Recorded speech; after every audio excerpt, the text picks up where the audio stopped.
오늘은 열왕기상 8장 37절에서 43절 말씀을 본문으로 솔로몬의 기도관이라는 제목을 가지고 말씀을 통해서 은혜를 나누고자 합니다. 우리는 이 믿는 자는 누구나 기도를 합니다. 근데 믿지 않는 자들도 기도를 해요. 어느 때? 어려울 때 하나님, 부처님, 감상제님 하면서 기도하는 것을 볼 수가 있습니다. 인간은 누구나 어떤 신의 대상을 찾기를 원한다. 그게 인간의 나약함이에요. 그래서 오늘은 솔로몬이 이제 그 성전을 20년 동안 성전을 다 지었어요. 그래서 하나님 앞에 봉헌하면서 드리는 기도입니다. 오늘 본문이 그런 기도예요. 그래서 오늘 본문에 보니까 30절에 만일 이 땅에 기근이나 전염병이 있거나 곡식이 습이나 깐부기가 나거나 메뚜기나 함충이 나거든 저국에 가서 소금을 내어 싸먹거나 무슨 재해나 무슨 질병이 있든지 막느라고 한 사람이나 혹 주위에 온 백성 이스라엘이 각각 자기 마음의 재앙을 깨닫고 이 성전을 향하여 손을 펴고 무슨 기도나 무슨 간구를 하거든 주는 곧 하늘에서 들으시고 사하여 달라는 거예요.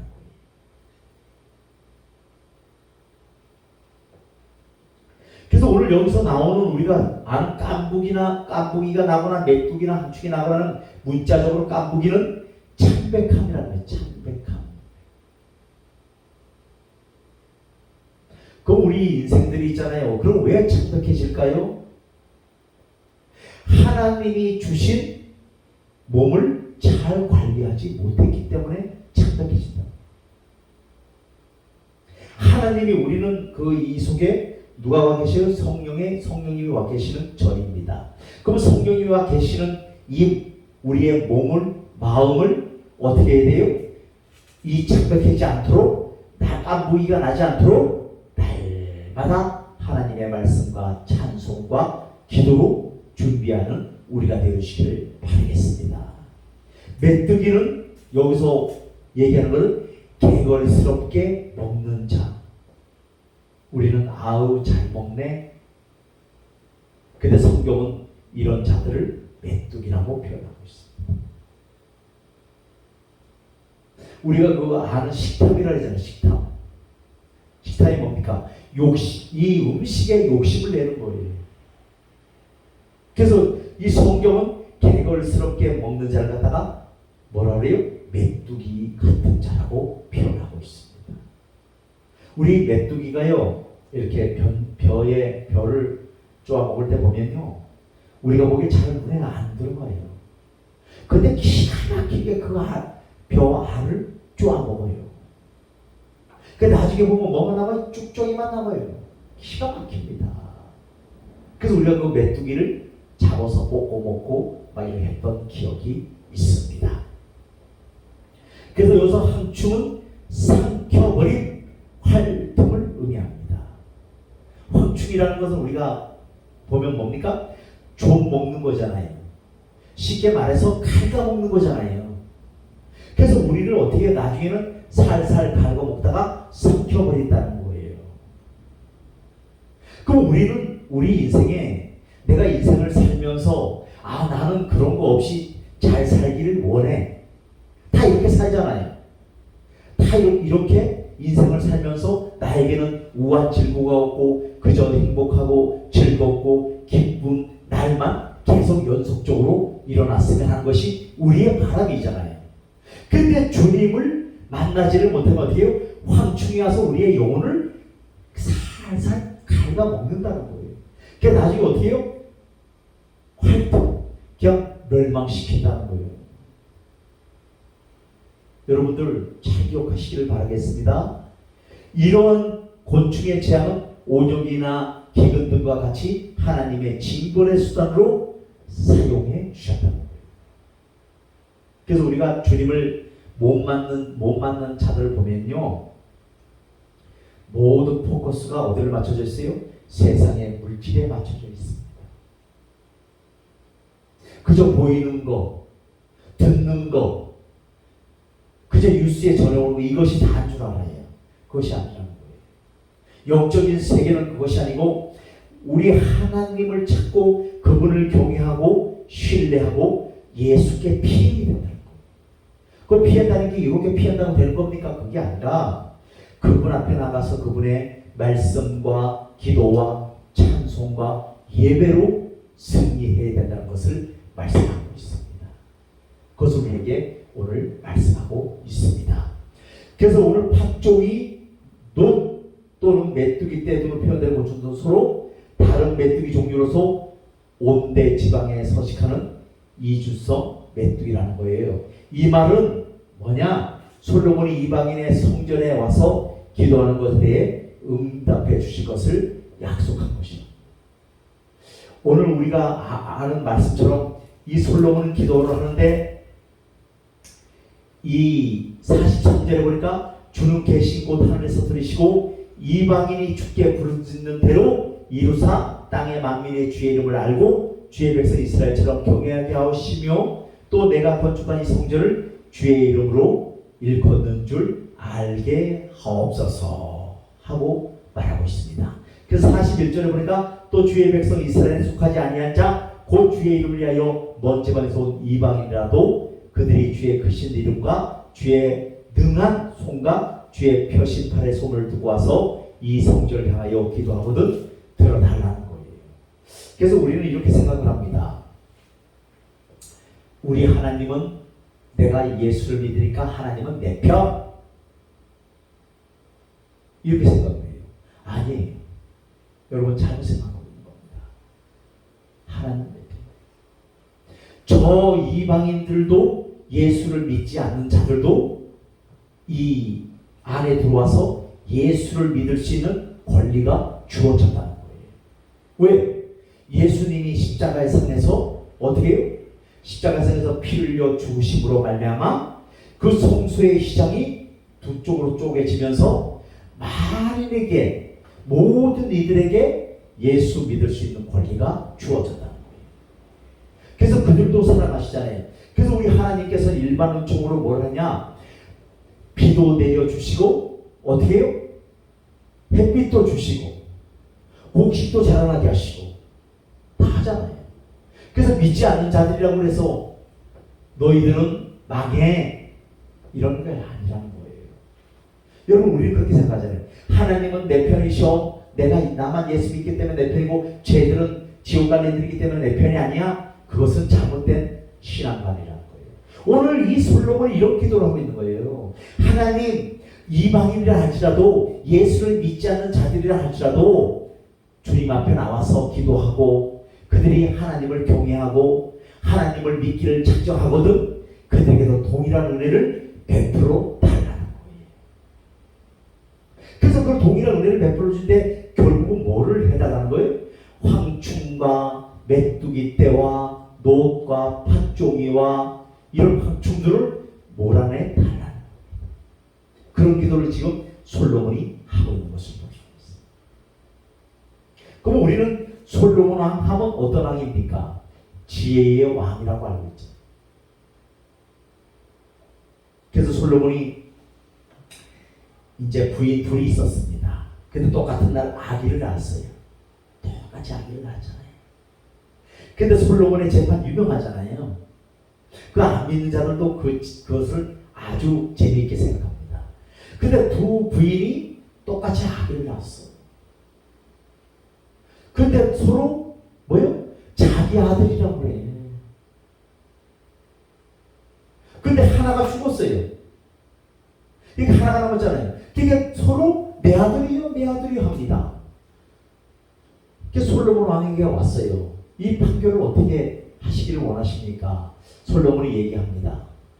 그래, 그 아이를 둘로 반쪽씩 나눠서 쪼개서 가져라. 너는 왼쪽을 갖고 너는 오른쪽을 가져라. 하면서 시킵니다. 둘로 쪼개라. 사람을 쪼개면 어떻게 되겠어요? 아무것도 아니잖아요. 생각을 여기를 둘로 쪼갠다고 생각했어요. 아무것도 아니잖아요. 그러니까 그 진짜 엄마 되는 사람은 너무 안타까워가지고 이렇게 얘기합니다. 차라리 저 여인에게 주세요. 이 아기는 살려주시고 저 여인에게 아기를 주세요. 이랬는데 자기 아이가 아닌 사람은 어떻게 얘기하느냐? 맞아요. 둘로 쪼개주세요. 이렇게 얘기합니다. 그럼 누구 판결이 맞는 거예요? 그 아이를 저 여인에게 주세요 하고 그 사랑하는 부모의 마음을 가진 자를 골라내시는 이런 재판을 하는 것을 볼 수가 있어요. 그 유명한 솔로몬의 재판이잖아요. 그래서 결국 솔로몬이 얘기하잖아요. 이 주인은 저 부인에게 아기를 주어라. 저 부모가 진짜 부모다 하고 딱 한 걸 볼 수가 있어요. 가짜 부모는 어떻게 해요? 그래요. 반으로 잘라서 주세요. 그냥 이렇게 얘기하잖아요. 우리는 이것을 보면서 솔로몬 왕이 얼마나 지혜가 충만한지 성경을 읽어보면요 엄청납니다. 또 남방 왕이 와가지고 솔로몬의 지혜를 듣고 시험코자 오기도 하고. 근데 솔로몬이 나중에는 어떻게 됐습니까? 나라도 다 잘 다스렸지만은 어떻게 했어요?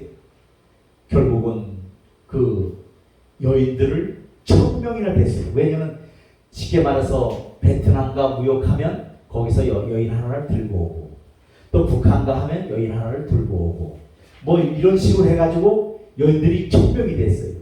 그러니까 그들이 올 때마다 뭐를 갖고 왔냐? 신을 갖고 자기들의 신, 자기들이 믿는 신이 있잖아요. 그 신을 갖고 온 거예요. 그러다 보니까 솔로몬이 나중에는 어떻게 돼요? 타락을 하게 됩니다. 타락을 하게 되니까 어떻게 해요? 그 무역으로 인해서 외교로 인해서 나라는 부강시켰지만 결국 이 열 나라로 여러 보함을 통해서 쪼개지는 이런 아픔을 겪은 것을 볼 수가 있습니다. 여러분 오늘 여기서 우리가 알 수 있는 것은 뭐냐면 사기, 강도, 강가, 심지어 살인한 자조차도 일단 그리스도를 구주 영접한 자는 누구든지 한 형제로 받아들이고 그를 구원해 주신 하나님의 은혜를 감사해야 된다는 거예요. 우리는 막 죄인이 잘못한 사람이 교회 오면 어떻게 교회 다니는 인간이 그 모양이냐 막 이렇게 얘기하잖아요. 그렇게 얘기하면 안 된다는 거예요. 왜? 어차피 우리는 다 죄인이잖아요. 주님 앞에 다 죄인이. 그렇기 때문에 그들도 보면은 불쌍히 여기고 주님의 은혜로 사랑을 베풀어야 된다는 것을 말하고 있습니다. 그래서 교회는 말도 안 되는 사람들이 많이 오잖아요. 뭐 우리 교회 같은 경우에도 마찬가지입니다만 쌀을 달라, 뭐를 달라, 뭐 안 나온다, 나온다, 뭐 이렇게 이런 것들이 많이 있습니다.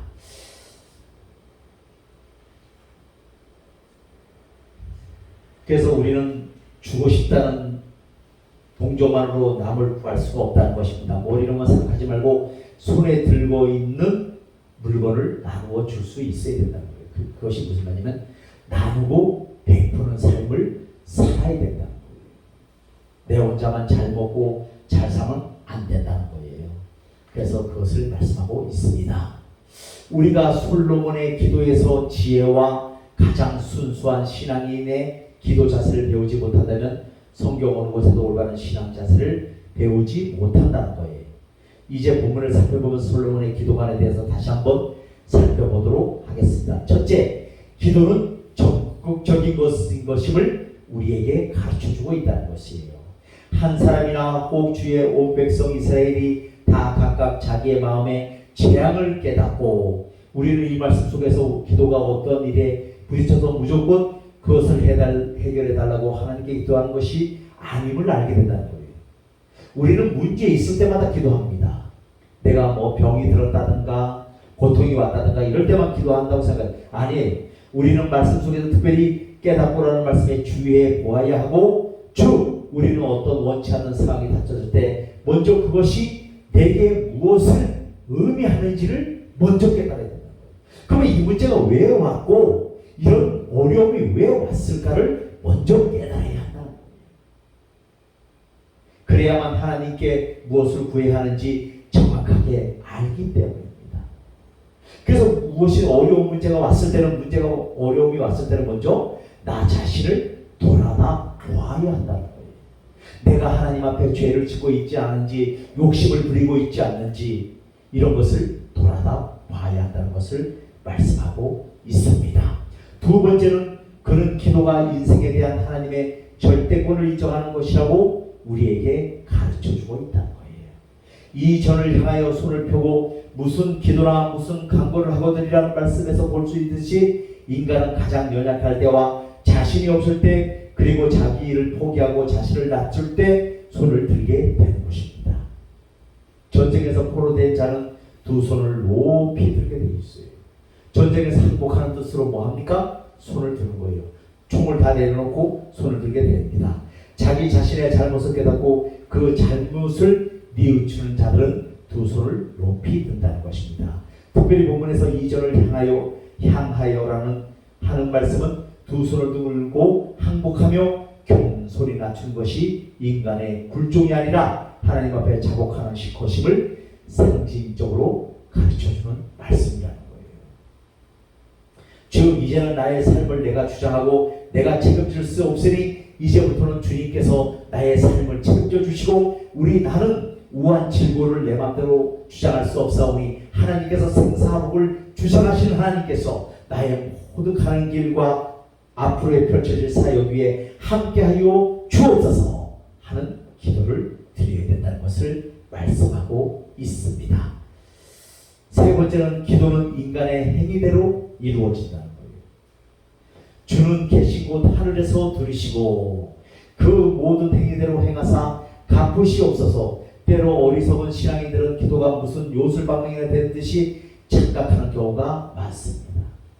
그래서 내가 아버지 우리 집에 이 아파트를 팔고 40평짜리로 가야 되는데 이 아파트가 빨리 팔리고 40평짜리로 빨리 가게 해주세요 하고 막 기도합니다.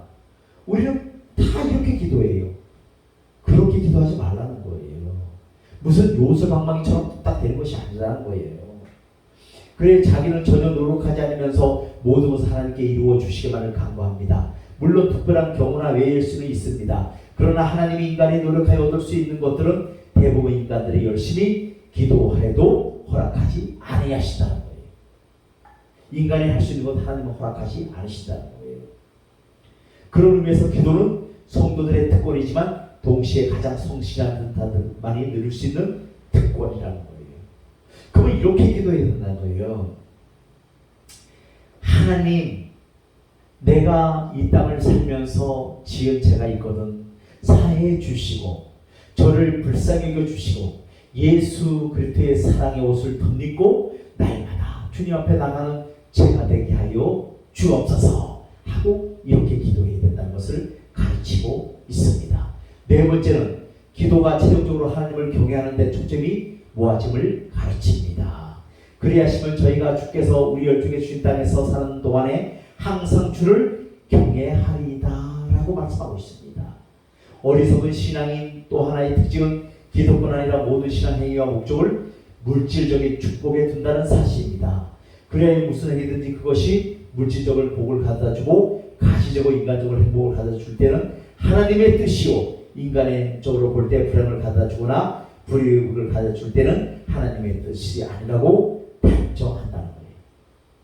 그래서 나에게 물질의 쉽게 말해서 이득이 있으면 하나님께서 축복하셨네, 하나님의 뜻이야 이러고, 만약에 내가 어려움을 다 아프고 내가 물질의 손해를 보고 하면 뭐라 그래요? 아유 하나님께서 나를 떠나셨네 이렇게 얘기한다는 거예요.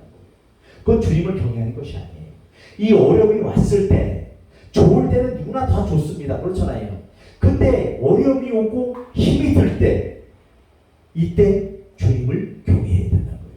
이 문제가 왜 왔으며 이 문제를 통해서 하나님께서 나에게 말씀하신 것이 무엇인가를 깨달아야 한다는 것을 말하고 있습니다. 솔로몬의 교훈은 하나님께서 이스라엘 백성들의 기도에 응답하실 때 그들도 하나님만을 섬기고 그들이 사는 동안 항상 주를 경외해야만 된다는 것을 말씀하고 있다는 거예요. 그런데 이스라엘이 그렇게 안 했잖아요. 우상을 섬기고 한쪽으로는 하나님을 섬기는 것처럼 섬기지만 또 한편으로는 우상 숭배를 하잖아요. 맞잖아요. 그래서 어떻게 돼요? 바벨론 포로로 70년간 붙잡혀갔다가 다시 돌아오는 역사, 이런 것을 우리는 볼 수가 있습니다. 다섯 번째는 기도는 편협적인 것이 아니라 우주적이고서 모든 것을 포용하는 것임을 우리에게 가르쳐주고 있다는 거예요. 그는 마지막으로 이방인들을 위해서 기도하고 있습니다. 그 기도를 통하여 이방인들에게도 문이 활짝 개방함으로써 하나님께서 결코 이스라엘 한 국가에 한정되는 편협된 분이 아님을 일반 백성들에게 교훈하고 있다는 거예요. 아까도 제가 서두에 말씀드렸습니다만, 내가 예수 믿으니까 하나님은 내 편이셔, 그리고 저 믿지 않는 자들은 지옥 갈 애들이니까 내 편이 아니야. 이것은 편협적이라는 거예요. 그것이 아니라는 거예요.